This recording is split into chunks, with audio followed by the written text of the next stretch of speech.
In this video, I want to cover some of the changes in Shotcut. So this is Shotcut version 19.06.15. Okay, so let's go to it. Okay, now the reason why I'm showing this video is so that if you are using the latest version onwards, you'll see some extra icons. Don't be too worried. It is just some minor tweaks. So the first off, if you see this, is that you will have this extra icon, which is a jobs icon. And if you click on it, it will open up the jobs panel. The next thing is under the view, you will have this show text under icons. So the text has been gone here. So if you go back to click on this option, the text will be visible again. So it allows you to have more space for your video editing. Alright, so these are the two changes here.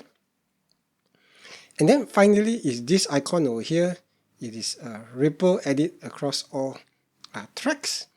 So in the earlier version, this icon is not there, but it is actually an option in the menu, which is to ripple all tracks. Okay. So what this does is, if you have several tracks over here, and with this icon turned on, if you were to remove this, okay. So let me just remove this. You'll notice that all the tracks will also be trimmed off, okay, or actually cut off, okay. So let me just remove this section here. See, it removes that track as well. So let me undo that. Alright, so you have that. Okay, so if I were to turn this off, and if I want to remove this, right click and click on remove, it only affects this particular track and not the other track above. Okay, so these are the main things that's in the changes in the interface. There have been some changes to the name of the filters as well. So among them, the blur filter now is called blur box. The circular frame is called crop circle. Crop is called crop source. Text is called text simple. 3D text is now text 3D. Overlay HTML is called text HTML. Reduce noise is reduce noise blur.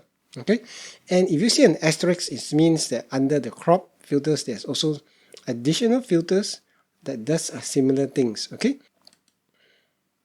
so for example, let me just add a filter here. Let's take a look at the blur filter. So there's one blur box, blur exponential, blur Gaussian, and blur low pass.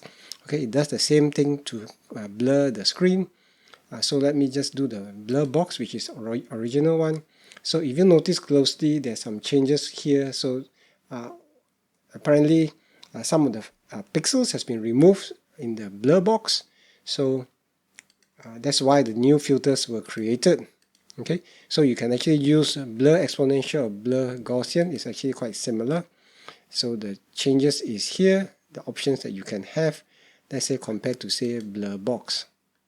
Okay, so the blur box you select based on pixels, and the blur, let me turn that off, the blur Gaussian you select based on the amount that you want to blur. Okay, so let me just remove all that.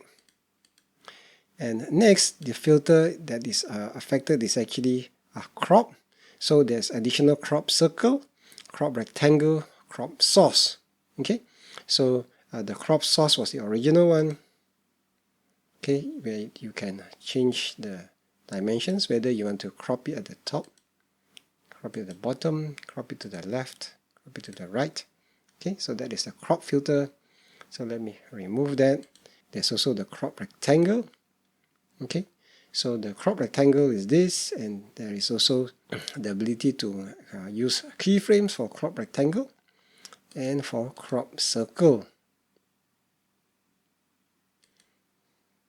So it's quite simple to use this filter here, and you can also select the color of the circle. Maybe you want to have red. Okay, so you can do that.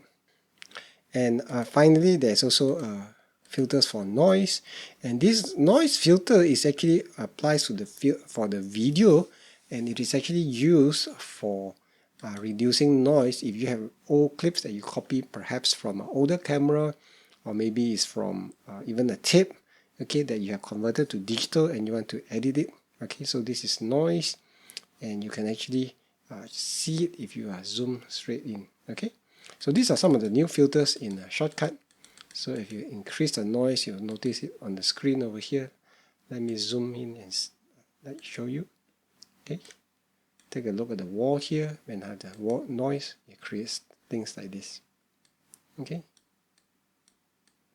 So in some cases, it will reduce the actual noise in the video clip. Okay, and you have true noise. One is noise fast and noise with keyframes.